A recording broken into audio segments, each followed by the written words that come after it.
Assalamualaikum warahmatullahi wabarakatuh. Sobat RH sekalian, jumpa lagi kita di channel yang keren ini. Keren cadas. Ya sobat semuanya, menarik ini ada pernyataan dari PKS Partai Keadilan Sejahtera yang mau mendukung Anies Baswedan bersama PDIP. Menarik ya, kalau mereka kemudian bersatu, satu stream kanan, ya, satu stream kiri. Apakah bisa bersatu? Ya mungkin saja untuk kepentingan strategis. Dan bagaimana sikap saya?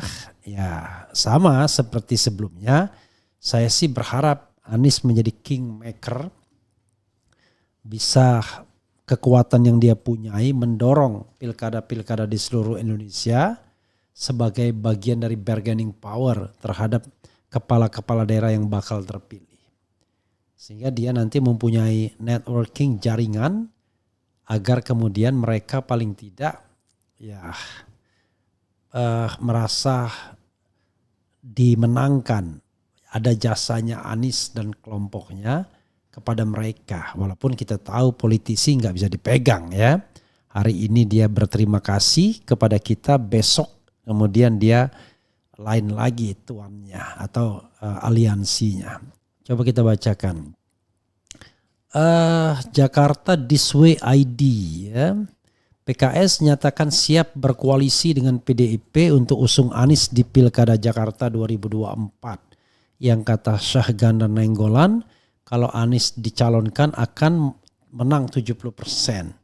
Saya masih tertawa mendengar yang begini-beginian. Kenapa? Apakah mereka tidak sadar? Apakah belum siuman dari pingsannya bahwa mau pilkada, mau pilkadas ya, semua itu akan buyar kalau seandainya kekuasaan bermain dan permainan itu terang-terangan, sementara MK-nya sudah mereka kunci, KPU-nya sudah dikunci dan lain sebagainya. Kok 2017 bisa menang? Ya 2017 mungkin belum semasif sekarang. Kalau sekarang Prabowo Subianto plus Jokowi misalnya menginginkan let's say Kaisang jadi gubernur DKI atau gubernur DKJ, daerah khusus Jakarta, atau misalnya orang yang di-endorse kekuasaan karena banyak proyek-proyek strategis di daerah DKI ya. Mau apa coba misalnya? Misalnya proyek strategis yang terkait dengan oligarki tertentu misalnya. Termasuk juga pemilihan di Banten, kemudian Jawa Barat. Oke, kita bacakan ya. PKS siap berkoalisi dengan PDIP untuk mengusung Anies Baswedan di pemilihan kepala daerah Pilkada Jakarta 2024. PKS sendiri kemungkinan besar akan mengusung Anies Baswedan sebagai cagup di Pilkada Jakarta 2024. Sekretaris Umum DPW PKS DKI Jakarta Abdul Aziz mengatakan, selama untuk memajukan dan mensejahterakan warga Jakarta, pihaknya siap berkoalisi dengan partai apapun termasuk PDIP. Kami terbuka untuk berkoalisi dengan partai apapun selama memiliki tujuan yang sama, memajukan dan mensejahterakan warga Jakarta, kata Aziz saat dihubungi thisway.id. Sebelumnya, Kepala Badan Pendidikan dan Pelatihan Daerah Dewan Pimpinan Daerah DPD PDIP DKI Jakarta, Gilbert Simanjuntak, mempersilahkan Anies mendaftarkan diri sebagai bakal calon gubernur ke DPC atau DPD PDIP. Mana mau Anies ya? Menurutnya PDIP tidak membatasi Anies untuk mendaftar. Ya tapi kalau sudah ada green light, lampu hijau mungkin ya secara formal mendaftar.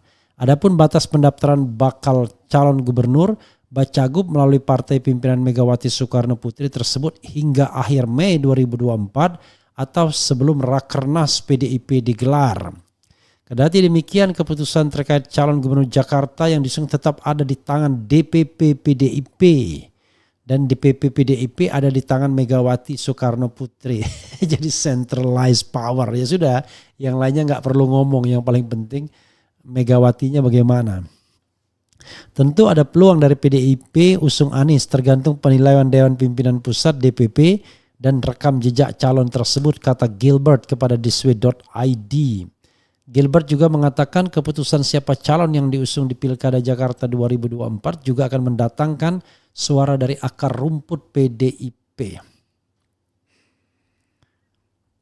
Keputusan juga akan dipengaruhi sikap tersebut dan mendengar pendapat akar rumput. Saya yakin DPP akan mengambil keputusan terbaik, kata Gilbert. Menanggapi hal itu, Ketua DPW PKS DKI Jakarta, Khairuddin, mengapresiasi PDIP yang membuka peluang mengusung Anies Baswedan untuk maju di Pilkada Jakarta 2024. Apresiasi dan penghargaan yang tinggi buat PDIP atas dukungan ke Pak Anies Baswedan, ucap Khairuddin. Ya, Sobat Era sekalian, menarik ya. Kenapa saya mengangkat tema ini? Kalau yang mendukung itu PKS dan PDIP, bagaimana? Ya, pertama ya, kita lihat dulu apakah mereka mau menjadi oposisi terhadap pemerintahan Presiden Jokowi. Maksud saya Presiden Prabowo ya. Kalau mereka mau menjadi oposisi terhadap pemerintahan Presiden Prabowo, maka mengusung Anies Baswedan itu adalah memelihara semangat perubahan atau semangat oposisional. Ya, terlepas dari pendapat saya sebelumnya yang mengatakan sebaiknya Anies menjadi kingmaker. Karena menurut saya kalau Anies diusung oleh Nasdem, maka Anies akan menghadapi 2 kali ya, dalam tanda kutip pengkhianatan dari Nasdem, atau Nasdem hanya memanfaatkan Anies Baswedan saja tetapi tidak pernah memberikan katakanlah energi oposisional ya. Mereka sudah pasti bergabung dengan pemerintahan, tinggal menunggu berapa kursi yang mereka akan dapatkan. Ya, mereka memang tidak menawarkan atau tidak meminta berapa kursi karena mereka tahu mereka di pihak yang kalah, tetapi bukan berarti mereka tidak mengirimkan sinyal untuk mendapatkan kursi tersebut. Hal yang sama dengan PKB. Kalau PKB barangkali tidak bicara kursi, tapi bicara bagaimana keselamatan Muhaimin Iskandar atau Caimin sebagai ketua umum PKB agar tidak diambil oleh orang lain. Misalnya oleh Hovifah Indar Parawansa yang jelas sama memiliki kekuatan untuk mengambil alih kepemimpinan. Atau oleh tokoh yang lain, tapi tokoh terkuat adalah tentunya Hovifah Indar Parawansa. Nah ini menjadi sebuah kekuatan juga, apalagi misalnya Yeni Wahid atau keluarga Abdurrahman Wahid atau Gus Dur yang barangkali selalu tidak pernah mengendorse Muhaimin Iskandar. Maka PKB berkepentingan untuk bergabung dengan pemerintahan agar posisi ketua umum PKB aman di tangan Muhaimin Iskandar. Ya ini fakta politik ya. Kita bicara terhadap mualaf-mualaf oposisi ini memang ya harus apa adanya. Nah, sekarang pertanyaannya adalah bagaimana dengan PKS? Ya, PKS setelah ditolak mentah-mentah harusnya sadar diri. Mereka tidak ada pilihan lain kecuali menjadi oposisi kembali. Menjadi oposisi kembali karena karpet merah yang disediakan buat Prabowo tidak diinjak sama sekali. Dan kubu Sekjen PKS yang menginginkan agar PKS bergabung dengan pemerintahan ya untuk sementara tidak kuat dibandingkan Dewan Suro yang barangkali mayoritas menginginkan sikap oposisional terhadap pemerintahan Presiden Prabowo karena mereka lebih nothing tulus ya. Jadi orang yang mau bergabung dengan pemerintahan itu bullshit saya kalau mengatakan demi bangsa dan negara, lebih pada kepentingan jangka menengahnya ya 5 tahun ke depan dan terutama dikaitkan dengan kadang-kadang bisnis dan kenyamanan terhadap kekuasaan mereka. Maka kalau PKS menjadi oposisi punya nilai mendukung Anies Baswedan. Kalau PDIP beroposisi punya nilai.